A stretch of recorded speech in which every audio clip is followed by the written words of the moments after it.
Hello, everyone. Thanks for joining us, and welcome to Know Your Adversary, How to Defend Against Recent Changes in Attacker Behavior. Today's event is sponsored by Picus Security and produced by AtTNCK Media. I'm Keith Ward with AtTNCK Media, and I'm excited to be your moderator for this special event. Now, before we get to today's discussion, there are a couple of things you need to know. First off, we want this to be an informative discussion for you, so we encourage any questions in the questions box in your console. We'll have team members responding to questions during the live event. In addition, that Q&A panel is also the place to let us know about any technical issues you might be experiencing. A browser refresh will fix most audio, video, and slide advancement issues, but if that doesn't work, let us know in the Q&A and we'll be happy to help you out. Second, in the handouts section of your event control panel, you'll find numerous important resources, including and especially the Picus Red Report, which we'll be discussing today. Be sure to check it out. Third, at the end of the event, we'll be giving away a $250 Amazon gift card. And note that you must be in attendance during the live event to qualify for the prize. The official terms and conditions of today's prize drawing can also be found in the handouts section.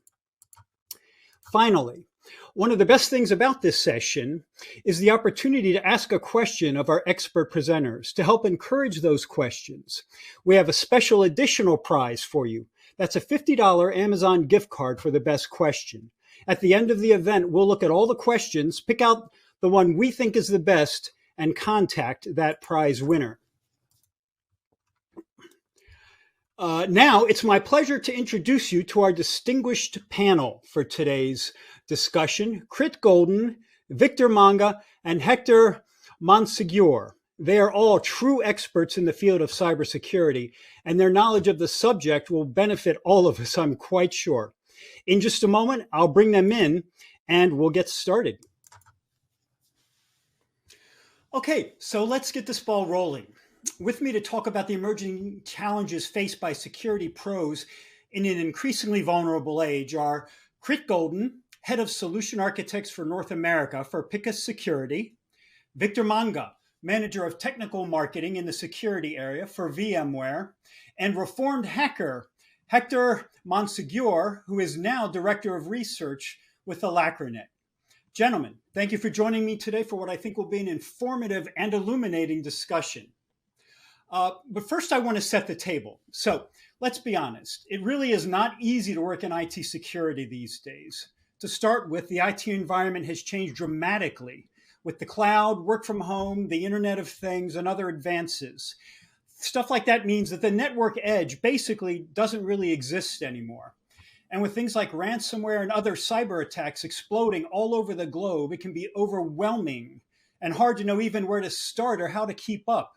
It's a challenging task, to say the least, and it's getting more challenging all the time. So we'll start with you today, Victor. Given all the threat intelligence out there, how can security leaders begin to prioritize it? I mean, how do they even get started? Yeah, thank you, and thanks for having me here. So this is a common question asked by security leaders from their employees or even boards to the security leaders, like, how do we know if we're doing it enough? Do we need to do more? And how do we make sure that we are on the right path? So I will start with what I used to do 10 years ago. It used to be something that we would catalog our security solutions, controls, and then map it against anything defenses when it comes to it. And with my background in red teaming, we would actually try to do, let's say, quarterly penetration testing, or we'll try to do annual penetration testing and use that as kind of the rubric, if you will, to map it on top of where our security controls are, which worked fine. Again, 10 years ago, that's the underlying statement here. 10 years ago, it worked just fine. And I used to report to the board, I used to report it to the management, I used to report to the leadership that this is where our vulnerabilities, or let's say attack surface gaps are. This is where our program leans for next 5 years or 3 years or 2 years, whatever that program I'm working on, that we need to plug these gaps or holes, and this is what we need. In modern age, in past 5 years, we have seen news, we have seen what's going on. security teams cannot catch up. And the simple fact is because the lines have been blurred out so bad, where as the IT solutions are evolving, so are the adversaries. And why shouldn't they?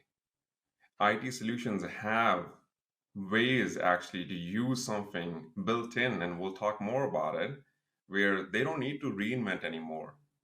So the catch up when it comes to effectiveness, it cannot be quarterly, biannual, annual penetration testing. It has to be something continuous. Every time we have a change control, let's call it weekly change control. Every Thursday, 2 p.m., we have a change control approval. Friday night, we made the change control. There has to be an automated, continuous way of effectively testing your security controls, right after that change control. So again, the effectiveness today is not about where we stand. Give me the 6 months past and 6 months future. It's about today, because I saw a news this morning. I'm talking about as a board member. I will be speaking to a security leader. I saw a news this morning about this new ransomware group. Are we secure? And that answer does not fly if a security leader say, well, let me get back to you. That does not fly anymore. It has to be with the confidence level of 90%. I can tell you that with the testing we have performed last night based on this ransomware group, we are secure or not. Absolutely. Absolutely. Hector, so you're a former black hat yourself. So you know how fast, these attacks are occurring, how fast they're adapting. You know how attackers are constantly changing their approaches to successfully achieve their objectives. So why do they do that? Why are they constantly updating and doing these changes? Yeah, that's a great question. And again, big shout out to the Picus team and everyone here. It's a pleasure to be here. Yeah, well, look, it all depends on the objective of the adversary, of the bad actor. We could probably, I would say we would stick to ransomware groups and operators. I think that's really relevant to this conversation. Um, you know, when there's money involved, when there's some sort of goal um, that an adversary is trying to achieve, you want to maintain, or rather make sure that they have the tools and capabilities to accomplish that goal. And of course, as I mentioned before, as there's money involved and there's a potential for exfiltration of sensitive files, um, you're going to see them be proactive in their approaches. Now, the interesting thing here, and I'm sure we'll talk about this more a little bit later, is that a lot of the actors are not necessarily sophisticated, but they do have time. They also have access to developers and developer tools. There's a lot of great open source security tools out there.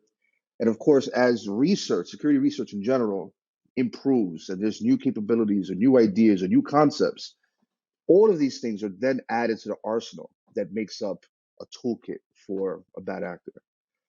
And this is constant, constantly evolving. If there's a new method for um, potentially attacking endpoint users or end users, um, as soon as that research is online, as soon as it's on InfoSec Twitter or hits a mailing list or hits a news article, some actor somewhere is going to be adapting and adopting that technology or that concept into their methodology. And that's constant and it's 24/7. And unless you have a 24/7 SOC or response team, or you actually have eyes staring at your logs, um, you know, at that constant rate, it's going to be very difficult for any organization to really keep up with these attackers that are constantly trying to be ahead of the curve. So yeah, it's interesting. It's a hard question to deal with because it's never going to be an easy answer for that question. Right, right. So, Crit, now that Hector has appropriately scared us, telling us what's out there, um, this evolving approach that he described and that Victor talked about makes it really hard for security leaders to understand their threat readiness these days, doesn't it? It really does. And Victor and Hector really elaborated on this very well. Security leaders today are under a lot of pressure, right? How do I demonstrate effectiveness? But they struggle to answer those questions empirically. They don't have evidence to back that up. They can't establish what the readiness is, and they can't make decisions properly based on evidence, right? Empiric data. Most organizations today we see are in a reactive state, meaning they focus on security tools, standing them up, writing policies and procedures for them, but they don't have the ability to really think like an attacker. Yes, we have red team engagements and red teamers on our staff, for sure, but the ability to proactively challenge your security controls, stress test those security controls, and challenge your posture against the latest attacks in the wild is difficult to do. It's even difficult for red teamers to do. There's a lot of research that has to be done. There's a lot of infrastructure that has to be set up. And many times it's really hard to take the output from those, I'll call legacy assessments, if you will, and really drive mitigations and drive improvement for the security posture and answer those questions empirically. And I talk to CISOs and cybersecurity leaders all over North America and the globe. And this really is a driving factor for them, right? How do I gain better intelligence, evidence to my security posture? And how do I challenge my not only technology, but people and process? It's a three-legged stool. So how do I pull all that together in an efficient, scalable, automated manner? And the end goal is to make data-driven decisions. Stop assuming, right? Stop hoping. Hope's not a strategy, but literally use evidence to make better decisions and challenge and stress test my environment on an ongoing basis. That's a challenge today that cybersecurity's team leaders especially face, and the business is starting to ask more poignant questions, right? More direct questions, and we don't have the capability today to answer them effectively using the legacy methods that Victor so eloquently established a few minutes ago. And that needs to be a change. We need to have a shift in that paradigm. Yeah, absolutely. And one of the things that Picus does every year is produces something called the Red Report. So we're going to move on to that now and discuss the findings of the latest Red Report. Now, this is an annual report from Picus that helps shine a light on the biggest security threats that the industry is facing right now. So a reminder also that you can find the full Red Report in the handout section of your audience console. So Crit, can you briefly summarize the Red Report for us, and what does it reveal about the way bad actors are changing their behaviors and this evolution in threats now? I would love to, and thank you for the opportunity, Keith. Really, the Red Report is pulled together by the Picus Labs group. That is a team that curates attacks in the wild, reverse engineers them, and pulls them into our threat library. And it's based on all the techniques and tactics used in 2022. They uncovered and did an in-depth analysis over 500,000 real-world malware examples. That's an enormous amount of work. That's an enormous amount of intelligence that's been poured into this report. The goal is to share that knowledge of what's most commonly used and how that's leveraged against you as a security group, so the teams can actually understand what the threat attacker is trying to do. What's the composition of the attack? What's the impact of that attack at the end of the day? To better tune the prevention tools, detection tools, and specifically your logging and alerting capabilities.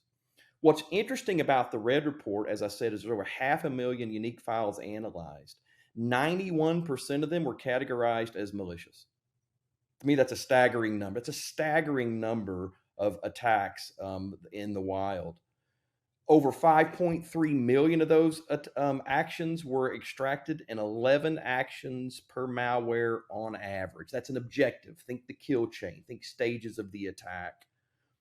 That's an enormous uptick from what we've seen over the last few years of more simple attacks, now growing into sophisticated attacks. For years, those simple attacks worked, right? Hector, you know that, being a former black hat, it was easy, right? And it's getting a little bit harder today. So malware has to become way more sophisticated. What's very interesting is 4.3 million attacks were identified.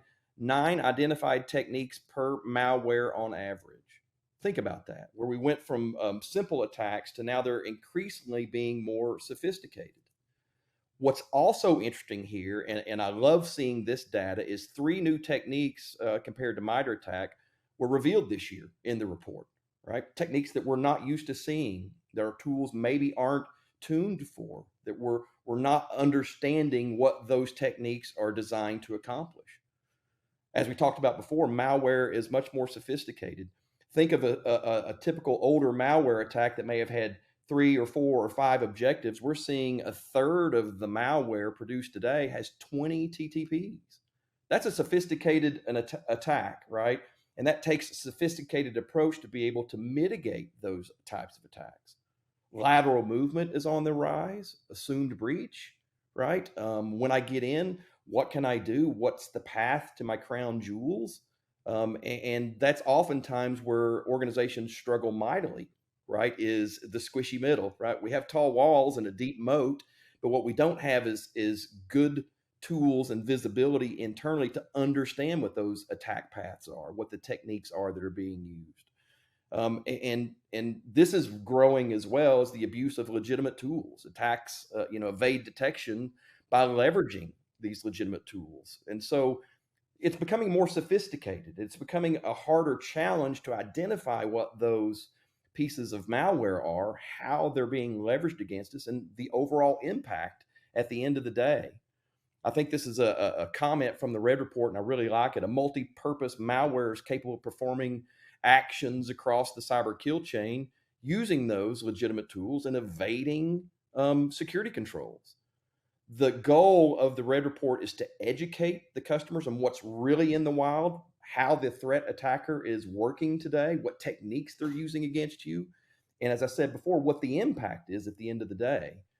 I must have a way, as Victor alluded to earlier, to go beyond legacy methods, right? I can't rely on the legacy assessments to provide this level of detail and information that I can feed back into the into the blue teams for mitigation. How do I tune based off of those assessments that are very limited in time and scope? So the Red Report is an illuminating report. I think it's educational for everybody involved, and certainly illustrating how the attacks are becoming more sophisticated and how you need to elevate your game from that perspective. Yeah, good if I may add one sentence here. The Please. way I read Red Report and the way I would consume is, one is to get insights into all that 500,000 samples that you guys already analyzed for us. Second, this gives us maturity into, for those who actually evolved from, let's say, traditional legacy security control validation, and they actually started using MITRE ATT&CK framework, but then they were struggling. How do we use it? There's so much. How do we prioritize it? This report gives me that prioritization, that these are the tactics and techniques I need to focus. This is what I need to report upon. This is what I need to, as Hector mentioned, there is so much when it comes to, even though if you have 24/7 SOC looking at your logs, there is a difference between noise and signal. This is what Red Report gives you, that signal that you can go act upon. Sorry, interrupting you, Keith. Yeah, no, absolutely. More information is better. The more we know, the better we can protect ourselves. Hector, one of the things that the Red Report shows, a really interesting finding, is that malware is now more capable than ever of moving laterally. So I have a two-part question for you. First of all, can you explain what lateral movement is in this context, and why this is becoming such a big problem in terms of protecting your valuable assets? Yeah, absolutely. Well, to keep it very simple, the process of lateral movement is, and it all depends on context here. If we're talking about an actor on a host system trying to get access to other systems, the purpose would be to try to gain access to other systems from that initial entry, using whatever techniques or capabilities possible. Now, we're talking specifically from the ransomware perspective. The idea is, in this case, at least from the samples that I'm seeing, and from what you may see from other reports, is that you may have a malware sample as soon as it's executed, attempts to move to other hosts of the network, given the permissions and resources and access it has on that initial, right? Which could be from credential dumping, it could be from resources that gains or permissions gained from that initial entry onto other hosts in the network that may share the same permissions or same misconfigurations. But yes, it is extremely important for an adversary to gain access to other elements of the network, especially in the event of espionage or information gathering, and of course ransomware. Because what's the sense, or rather, how likely is an organization going to pay a ransom if only one single entity, one host or asset is only compromised and encrypted? It's almost a requirement for a ransomware payload to be able to move laterally, get access to as much information as it can. Absolutely. Yeah. So another thing I found interesting, Victor, is that about a quarter of the malware analyzed by Picus is able to encrypt data. So why is this combination of encryption and lateral movement that Hector just described so dangerous? Yeah, and interesting point here is encryption and lateral movement. That's been a dangerous and deadly combination because we know encryption is expensive when it comes to internal, when it comes to within the organization. And Craig mentioned that that GUI part of it when we have those four walls. Encryption is expensive internally. At the same time, we need it. Encryption here is actually used for bad purposes. So lateral movement, 10 years ago, it was not a thing, or 20 years ago, it used to be just initial access. People used to just focus on initial access. Let me just get into the organization. Let me break into your firewall. Let me break into your whatever the castle perimeter defenses you have. Today, they are not getting into from the front door. They are actually tailgating with your whatever the credentials someone is using. They are tailgating into whatever the EC2 and S3 bucket permissions you have configured. So it's really not initial access anymore. It's about once I get in, first I want to gather as much as information. What else is there, as Hector mentioned? So it's not really not about initial access anymore. It's about I got in using whatever the methods, either sending a phishing email, either any other methods that I can actually exploit. Now let me gather all the information. Once I got in, second part is either my motivation is to actually disrupt the services or just nuisance. And nuisance is encryption is the best way. Let me make your data inaccessible. The CIA triad we talk about, the A, the availability. This is a direct risk when it comes to lateral movement combination with encryption. You can literally stop the access to availability, and that again is a direct threat for security concerns and having lateral movement, visibility, and again, signal and noises. We do move for legitimate purposes as well. Our employees, our contractors, they do have to go from machine to machine to access whatever the information they need. So how do you actually really laser focus beam on what's bad, what's anomaly? And then again, encryption part.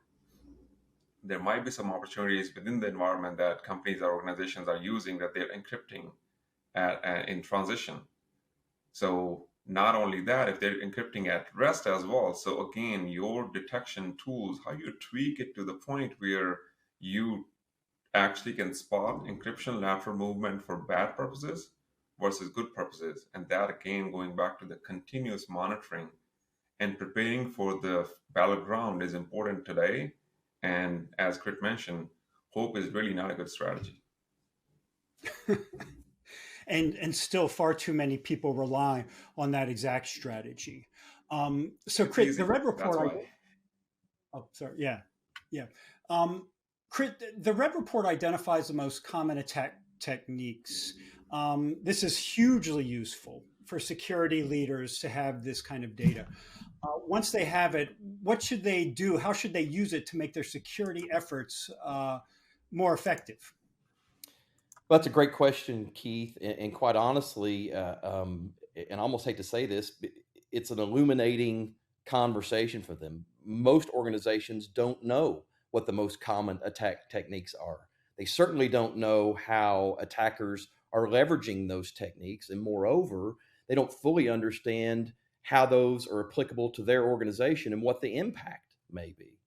It's certainly helpful because it helps those teams prioritize, one, learn that information for the first time, but prioritize it and focus attention to achieve the best impact for mitigation. And that's critical. Knowledge is power.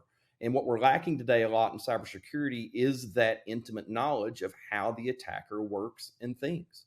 There's over 240 MITRE attack techniques, but prioritizing the one that's most commonly observed and or can be leveraged against you is difficult. But it can certainly ensure organizations are able to prevent and detect the most prevalent attacks, right? Once they start to gain that information. I think coupled with that, the ability and need, as Victor's talked about several times, and I know Hector has as well, the need to continuously challenge the environment so you know that you have the capacity to mitigate those techniques, right? So you, one, need to understand how they're being leveraged against you, what's important to my organization. I need to think like an attacker. My blue teams often don't do that today. And that affords you the capability to start understanding how your defenses work. Do my people manage the defenses properly?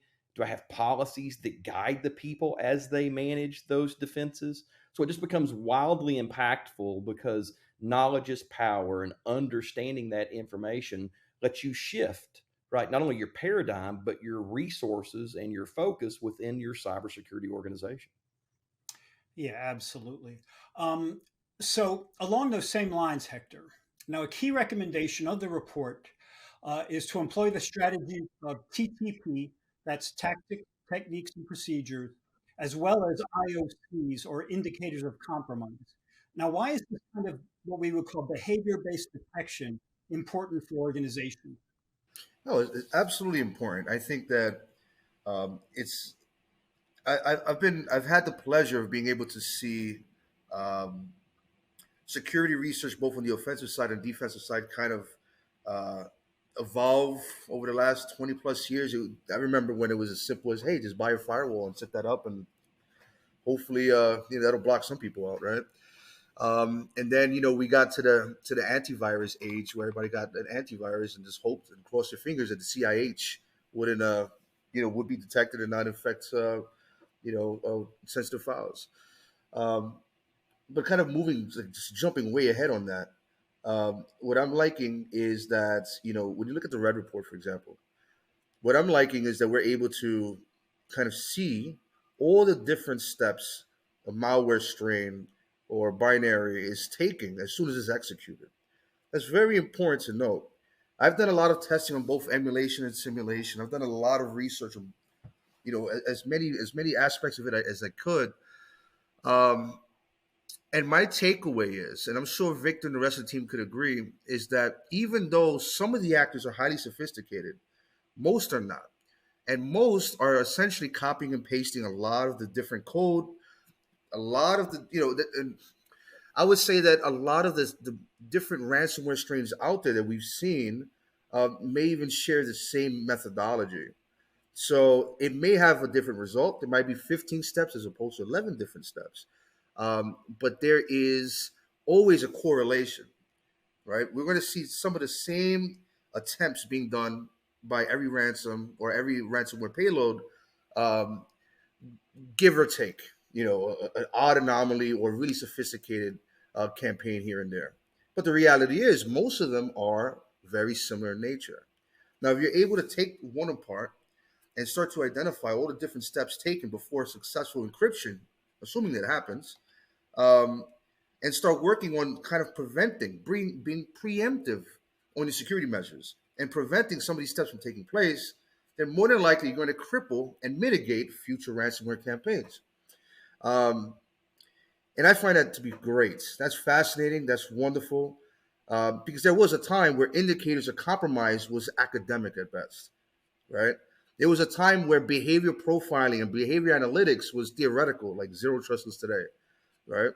And it's good to see that we could take this data big shout out to MITRE and big shout out to the Unified Kill Chain and all these different data sets that helps organizations and defense teams kind of narrow down the scope and say, okay, well, if we could take care of all of these living off the land binaries and block and or mitigate them prior to a real campaign, we may be able to preemptively deal with this problem that we have.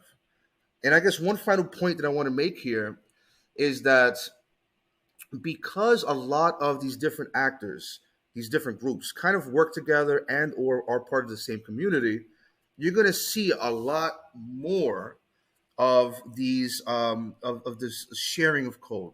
And this is also why, and this is for the curious audience here, if you ever wonder, hey, well, so why doesn't the FBI arrest more hackers or whatever, right? Well, it's because attribution is extremely difficult. So if you have 50 different teams from different threat actor groups and different nations, and they're all using pretty much 40% of them are using the same code base, as you can imagine, it's quite difficult to kind of differentiate who is who and what is what.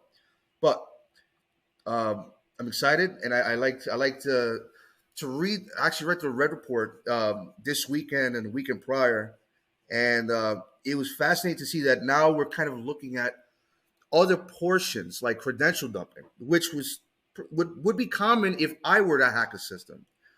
But it's interesting to see now that payloads and ransomware strains are using that more often as well for their lateral movement attempts. Absolutely.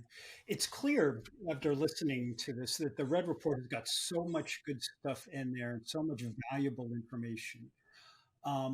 So one more thing that it discusses that I think is often overlooked is the importance of security validation to the overall. Crit, can you tell me why it's so crucial to keep up with security validation? It's becoming very fundamental to answering a lot of complex questions that we have today. I mean, it gives you and affords you the ability to be proactive.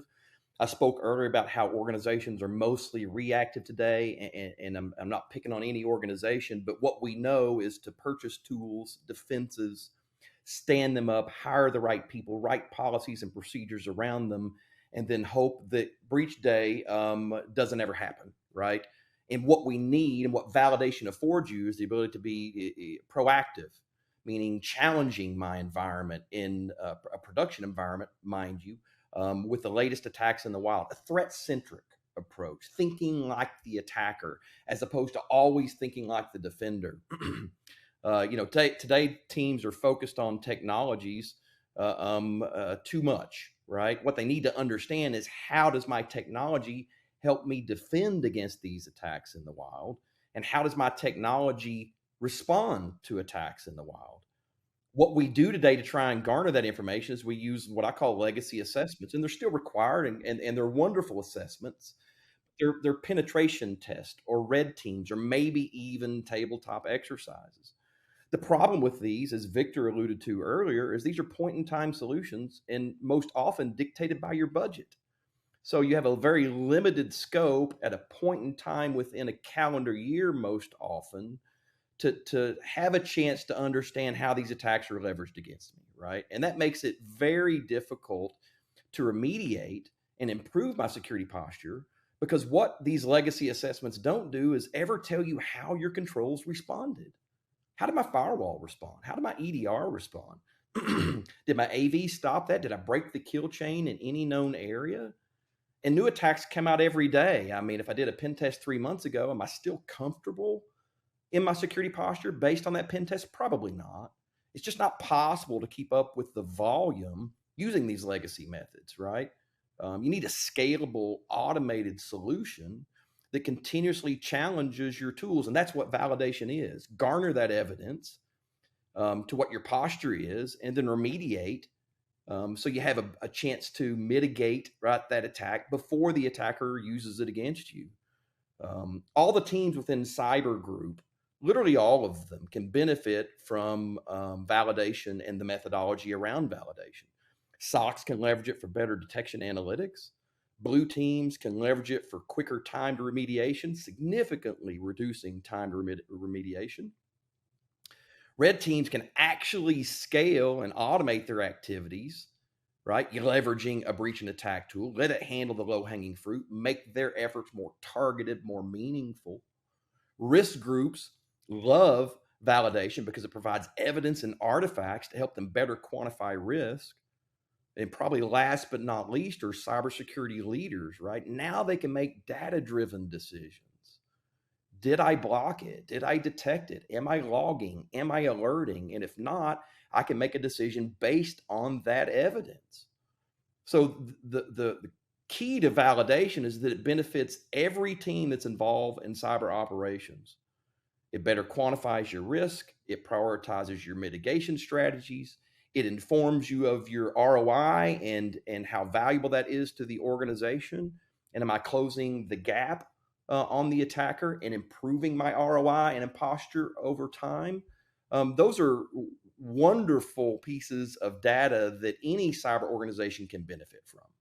And validation provides you the conduit to generate that information and start to consume that in your cyber operations on a daily basis and be able to answer those questions. I call it answers to the test. You know, we hear a lot of times a CFO comes by and drops a magazine on the desk, or drops a news article on the desk, right? And says, hey, I saw this in the headlines today. Can we defend against this? And I think if most organizations were honest today, the answer would be, and I think Hector, you kind of called this out earlier, I'll have to get back to you. I don't know. Where with a proactive validation approach, before you're asked, before the attacker comes knocking on your door and wants to use that against you.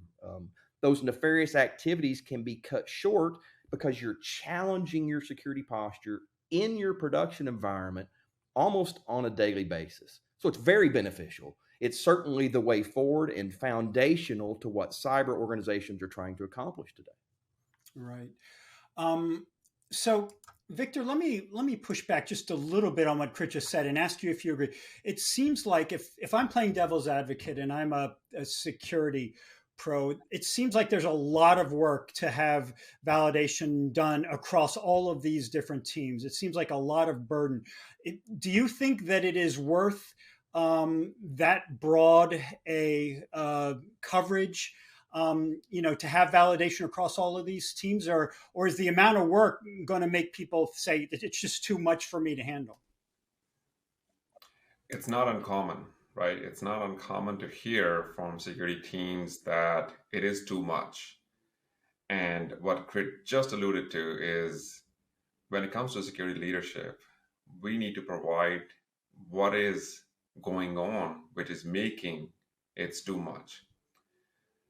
Prioritization is key, but answer to your question, I will go back to where we security leaders are asked that we have way too much going on in security. There is way too much to secure. There's way too much to actually cover with very little time, with very little insights, and very little signals. There is so much noise here.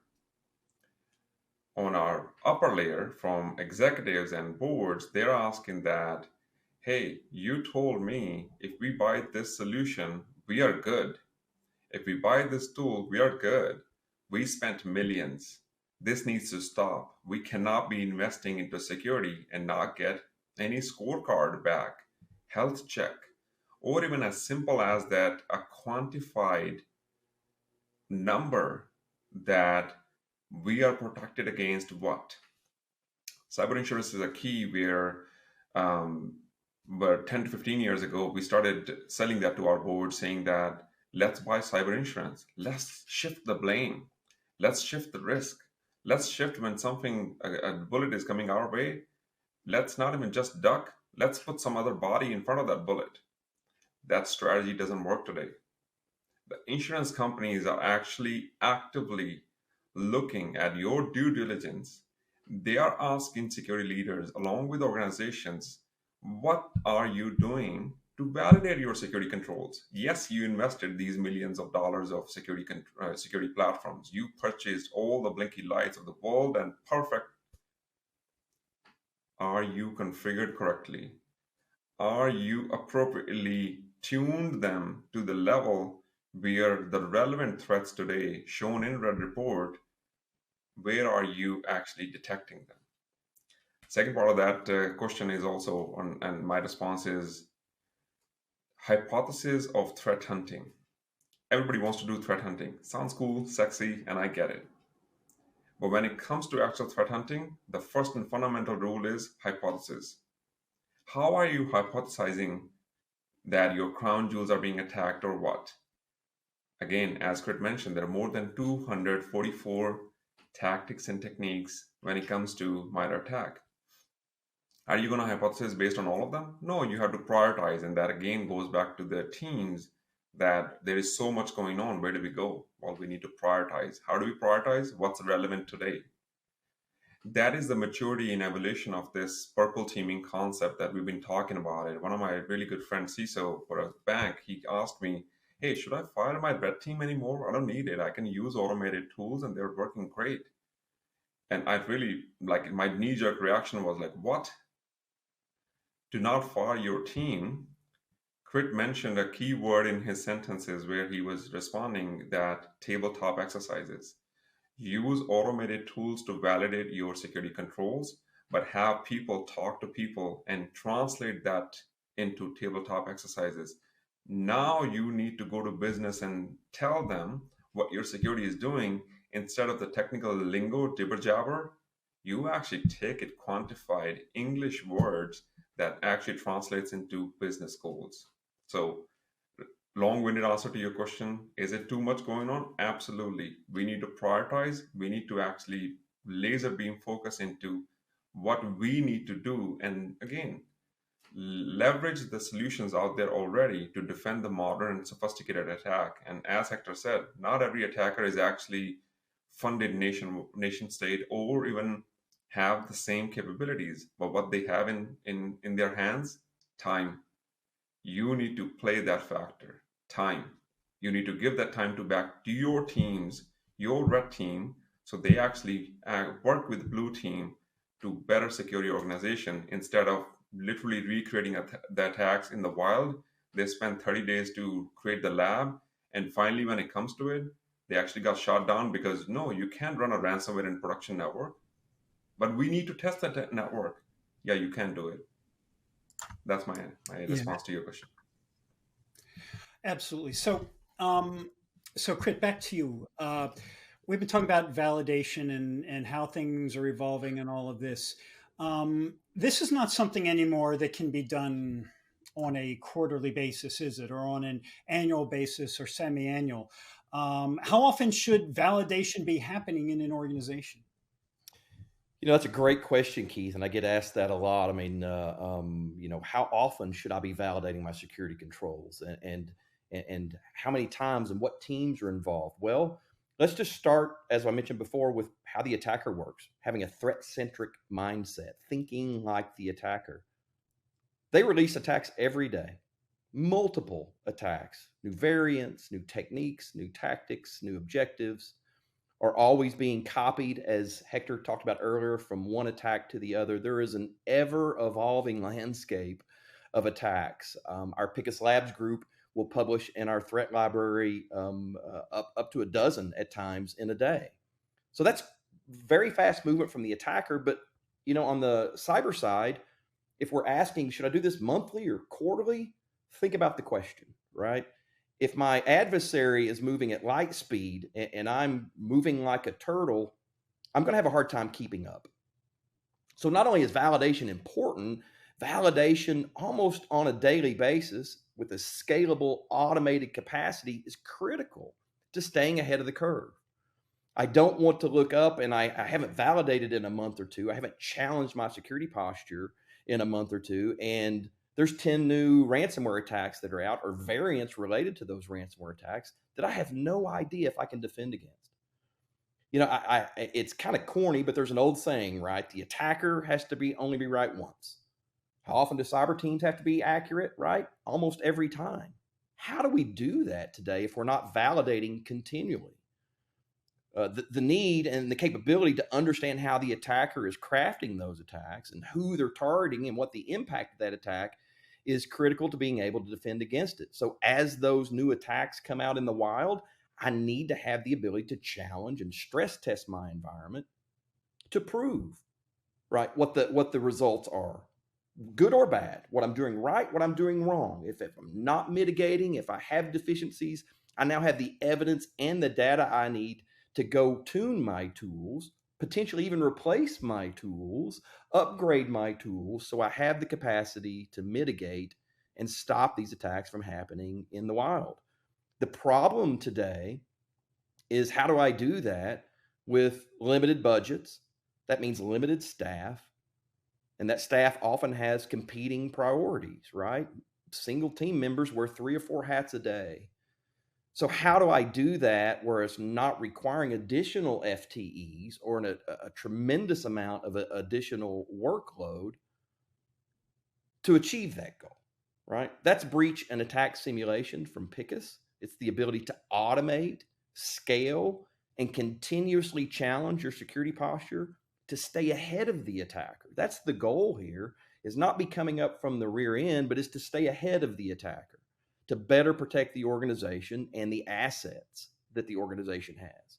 Whether it's the brand, whether it's physical assets, whether it's data, the goal of cybersecurity is to understand the attacker and then design systems and architectures and challenge those systems and architectures to defend against what the attacker is trying to accomplish today. And you can do that with breach and attack simulations pretty easily. All right. Yeah, Kurt, so- if I can add please. one sentence as well. Sorry, Kit. No, go ahead. My answer to that question usually, and I got asked that question very frequently, is how do we, or when do we, is the right time to actually go and test your security controls? And my usual answer is that every time your risk posture changes, every time there's a new vector changes inside or outside of your organization. Inside could be as simple as you're changing your EDR policies or NDR policies, or you have a new firewall, or you have actually upgraded to a new version of firewall.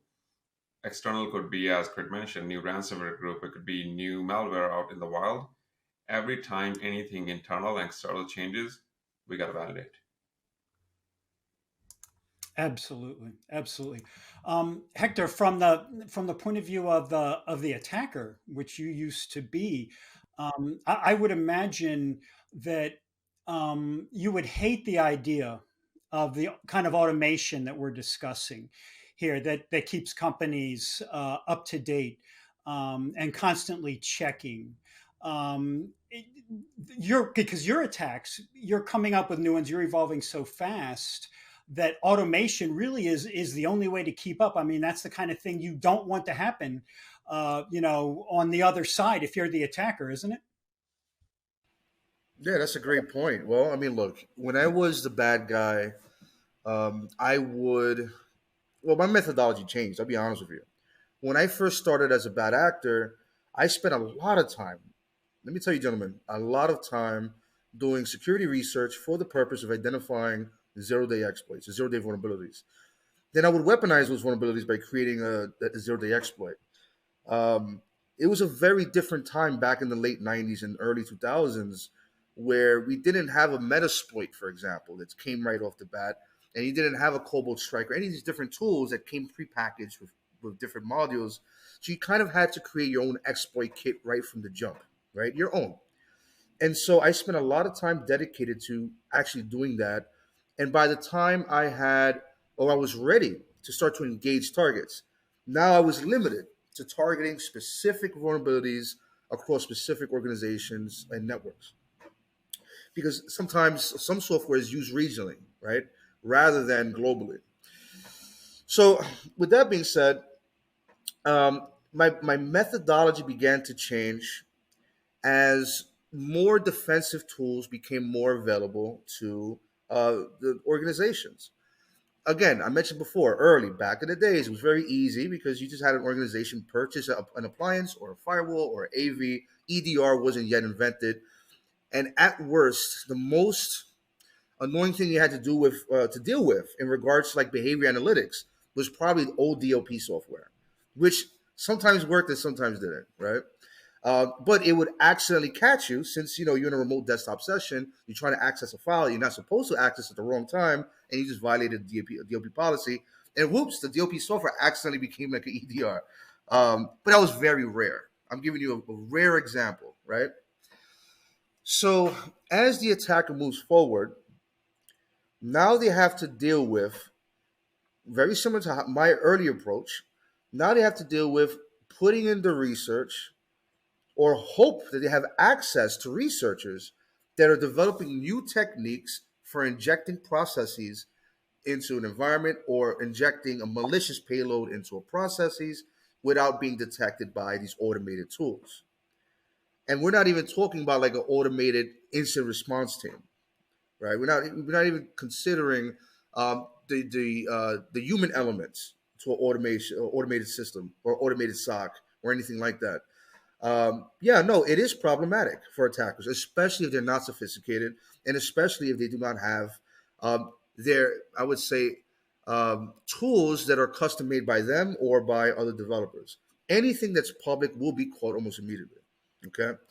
Um, Now, as we move forward from there, as a black hat, when I was a bad guy, what I didn't want to do is deal with leaving behind logs.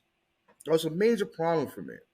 As I'm compromising an asset in the initial entry, and then I'm moving laterally across the environment, the one thing that I always had a problem with, and sometimes in some cases I even left the network, is when there was some sort of centralized logging mechanism, some sort of repository that I just could not access for whatever reason, where access controls were beyond my scope, or there were caveats that I had to reach that I could not reach within time, and I knew that my logs were available to any defensive team that were watching. So, all right, why did I bring that up?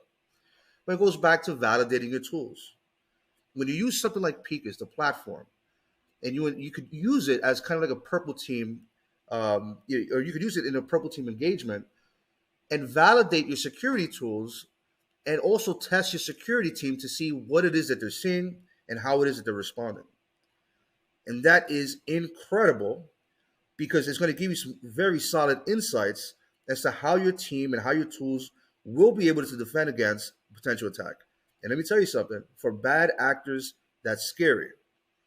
That's scary because if they really care about targeting your environment, then they know they have to put in the work, or they know that they may not even be able to get far. And this is more specific towards like hacktivists, right? Espionage. Uh, Folks that are trying to get information like intellectual property for a foreign government. With ransomware actors, not so much, because they just want to get in, they just want to get access, and then they want to exfiltrate and hopefully for them, ransom your environment. So yes, that's kind of where I leave it off, and it is a tough one for bad actors. And of course, security companies like hearing that that this is a place they don't want to be and that they can't get very far. This has been such a great discussion. I've enjoyed it a great deal. Crit, I think it's time to kind of put this puzzle together. We've had a lot of pieces. We've talked about a lot of different things here. So when we take together everything we've heard today, all that we've discussed, can you give us your recommendations on how organizations can develop a more proactive and threat-centric approach to security validation? No, I appreciate that, Keith, very much, and thank you, Hector and Victor, for your comments today as well, and adding some color based on your experience. I think that question is extremely relevant because, and let's take a step back. If you look at the Red Report, some people may look at it and go, "Wow, that's a lot. How do I consume that? How do I even begin to leverage this information in an effective way, right? To better tune my environment, to have better defenses, a more informed cyber operations group, a more threat-centric operation." And it may seem a little daunting and challenging, but really it's not today because Picus, who was established in 2013 and is the original player in the breach and attack space, has created a platform that helps you solve that very easily, actually, with not specific skill sets. You can operate this on limited resources. It doesn't have to be an attacker or a red teamer that actually you leverage to attack your environment.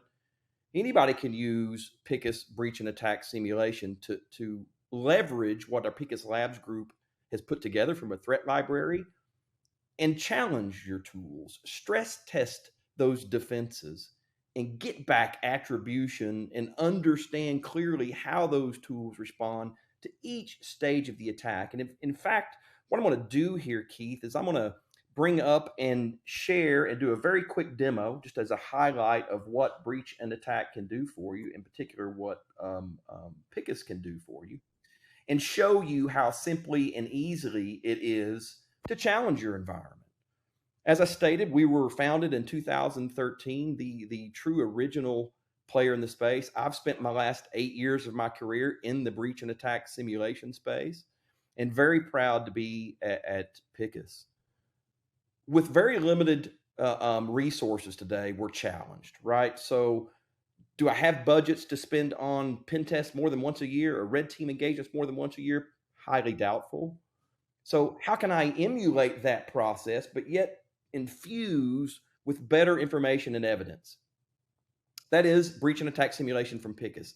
Very quickly, and I won't spend much time in the demo, understanding empirically your prevention capabilities across each attacker objective. Were they achieved? Were they unachieved? Am I blocking? Am I not blocking? And on the detection side, which is equally, if not more critical, as Hector alluded to momentarily a few minutes ago, leaving logs behind is a problem, right? Evidence, attribution. I've got to cover up behind my tracks. Fortunately, in the early days, it was much harder for clients to pull that information together, coalesce it, correlate it, produce an actionable alert that a human can do something with. We challenge that side of your business as well, telling you how your detections are working. Am I logging these threats or am I not logging these threats? Am I coalescing, correlating, as I just stated, and alerting properly? So I have needed visibility into how my security operation is working. It's as easy as running simulations in your production environment, not a lab. You can do it in a lab, but a lab doesn't directly correlate to the opportunities I may have in a production environment. And that's where the attacker is coming anyway. So that's where I want to focus my efforts. So break it down by prevention and detection. Can I prevent? Can I not? Can I detect? Can I not? Am I logging and alerting? What does that look like? You know, we talked a lot today about the Red Report, and our Picus Labs group pulls together, in this case, in our library, over 4,200 individual threats with almost 21,000 individual objectives, right? That's an immense amount of research. Imagine trying to do that on your own as an organization or hire a firm to help you understand what those latest attacks are. And as you can see here by the release dates, these are daily. So it's almost impossible to keep up unless you have a scalable, automated tool like Picus breach and attack simulation. We pull those things together, all these attacks, and we aggregate them into templates. And what I want to show you today very quickly, speaking of the Red Report, is we've pulled together the Red Report and turned them into simulations, meaning non-destructive tests I can execute in a production environment. How quickly and easily can I do this? It's as simple as hitting simulate now. What I want to show you is this simulation that's already been completed. It's the Red Report Top 10. What information can you get by executing this? By the way, this execution of a numerous amount of individual objectives within these actions was completed in less than 10 minutes. And I can start to understand what my blocking capabilities are, what my logging capabilities are, and if I'm alerting. Each individual attack is broke down by the kill chain. We pull logs back relative to that individual objective. So now I have a very finite view of how that attack is crafted, what is the goal of the attack, and what's the impact of that attack. Moreover, the evidence I'm looking for is, how did I defend against it? Did my firewall stop it? Did my EDR detect it? Did my SIM produce an alert? And if not, where can I shore that information up, right? Let me show you a quick example, and we'll actually look at some Splunk enumeration. This was a VB script that was not blocked. It was logged, and it was alerted upon. What we give you is evidence and artifacts. Think about from a risk perspective at this point. Quantifying risk, evidence and artifacts to support an audit, We show you the payload that was executed. We'll produce terminal output for further evidence. We collect those logs from your tools and alerts from your tools for attribution. We provide prevention mitigation suggestions for endpoint based on MITRE. We do vendor specific, these are generic mitigation suggestions based on MITRE for endpoint. We do vendor specific mitigations for detection rules and your network infiltration tools, meaning I can literally copy things like take Splunk, for example, use this rule query that's been created for you, use it for threat hunting. As Hector was talking about earlier, it's sexy and sounds good. How do I do that effectively and efficiently? Leverage Picus breach and attack simulation, take things like a rule query, use it for threat hunting, create an atomic alert or an aggregated alert, and start to solve the problem in a very quick fashion. How does that look when we go to map it and understand what our controls are? We've talked a lot about MITRE today as well, and that's clearly what the report is built around as well. Understanding now how that attack maps to MITRE. Where am I strong? What am I doing right? That's just as important as understanding what my gaps are. Build on your strengths, shore up your deficiencies. But likely what customers and clients don't have today is the ability to do this in any way, shape, form, or fashion using legacy methods without leveraging a scalable automated tool like Picus breach and attack. Not only can we show you the MITRE attack, we'll go as far as to map this to the unified kill chain as well, giving you multiple views of how this attack is crafted, what it's designed to do, and again, remember, what's the impact on my environment? The investment I've made in my security controls, are they working? Let's prove that out. It can be done on a daily basis. It can be done in a scalable fashion, and it can be almost completely automated with non-destructive tests in your production environment.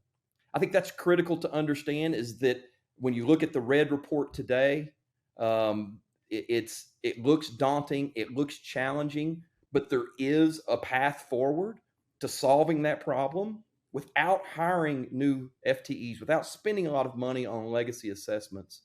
The ability to scale and automate that process is impressive today. I would invite anyone to check out our breach and attack simulations tool and how it can benefit your organization as well. Thank you for that opportunity, Keith. I appreciate that. Oh, my pleasure. Demos are great, right? In this industry, we all love demos. Visuals are good. They are indeed, especially something as dramatic as that.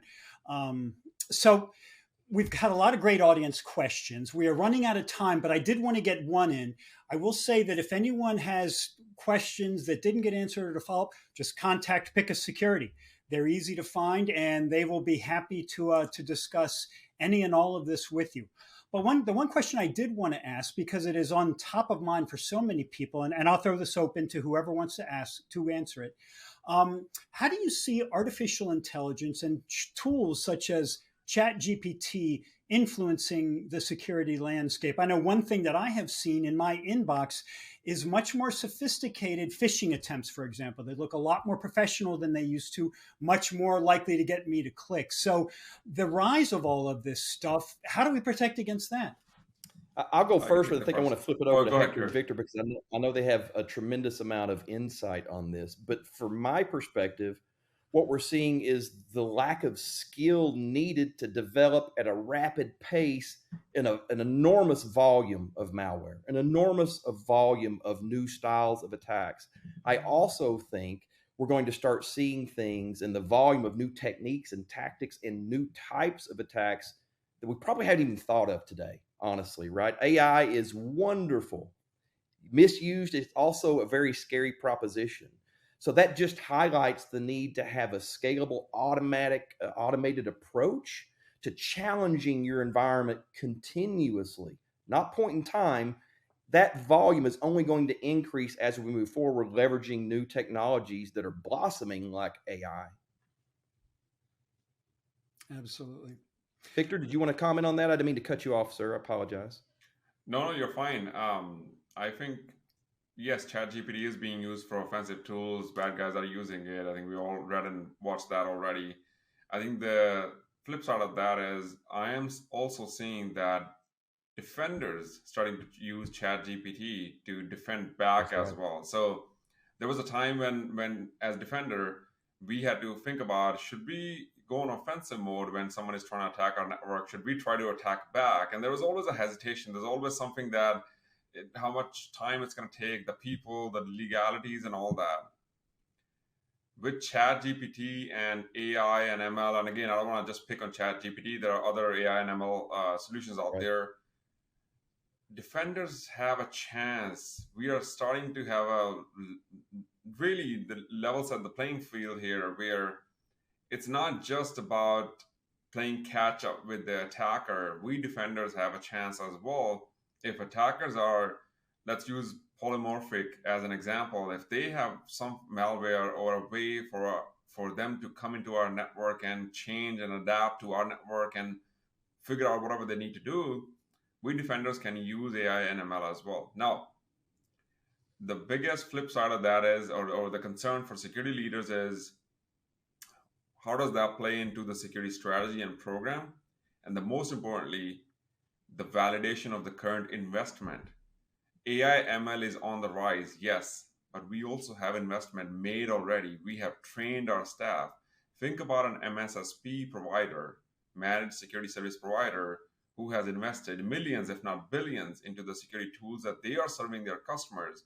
And all of a sudden, AI and ML is kind of coming into play. So what I'm seeing, and this is what just my take is, as defenders are starting to consider AI and ML, make sure you understand you have an investment made already, and you need to make sure that the controls and the gaps are validated based on that, and don't just jump on the next shiny lights and completely ignore what your current duties are. Very good point. Absolutely. Absolutely. Hector, did you want to chime in on this topic before we wrap it up? Yeah, I'll keep it short and sweet because I feel that Crit and Victor did a great job at kind of touching on both sides of the coin here.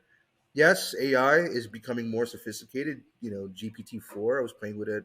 It's fantastic stuff. The things that you can do in terms of automating code blocks and automating the creation of, with 2 or 3 lines, you could automate an entire script to do one specific function or more. Um, I think that you may see it, used for like social engineering, just as Chris said. You may see it for obfuscation purposes. Um, there's a lot of things that it could be used for literally today. But I also agree with Victor. It's a great opportunity for defense teams to really benefit from. Imagine a scenario. Let me propose a scenario for the audience and yourselves.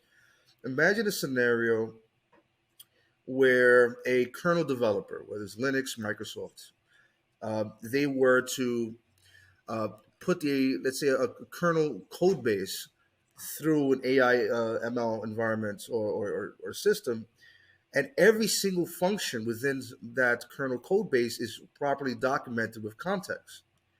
Now, as that's being parsed, now there's correlations. Now there's a whole bunch of data that's now collected, and so you get to the point where Victor, as the defender, could say, well, I am creating a product for VMware where we want to be able to do X, Y, and Z. Um, can you give us an example of the different kind of functions that could be used to accomplish that? And can we also identify potential vulnerabilities in that methodology, right? Or in that way of doing things? It's going to change the game in many ways. And the one warning I'll give, not to sound like like a scaredy cat here, but just be very careful what you wish for, because it could definitely be problematic for all of us. With that being said, keep it short. It's been a pleasure, team, for sure. Absolutely great comments. And that's all we have got time for today. I'd like to thank Crit, Victor, and Hector for their time and insights into this critical area. It's clear from this discussion and from what you see every day in your environments that security threats are rising, and that situation's only going to get worse, which is why it's imperative to take action now instead of later to protect yourself. You saw in the demo how there's new threats every day, there's new threats all the time. And a key part of all of this, in terms of keeping yourself protected from the bad guys, is proper security validation. So Again, thank you for such a great conversation. It was just a delight to have everyone on. Want to remind everyone before you go today, remember to download the Red Report. And again, that is available in the handout section of your console. Gentlemen, thank you for such a great discussion today. Thank you all. Thank you for having having a great us. day. Thank you. Take care. Thank you for Bye-bye. having us.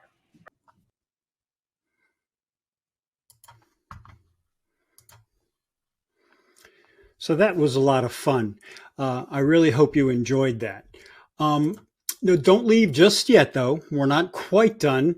Before we wrap up, there's one more piece of business to take care of, and it's the giveaway of the $250 Amazon gift card. Remember that to be a winner, you do need to be present for the entire event. And the winner is Diego Machucha from South Carolina. Congratulations, Diego. We'll be in touch to get you your gift card. And with that, on behalf of the Actual Tech Media team, I want to thank Picus Security and our guests for making this great event possible. It was just a really fun time, and hope we can do it again soon. And thanks as always to the attendees for being here and for your great questions today. That concludes today's event. Have a great rest of your day now.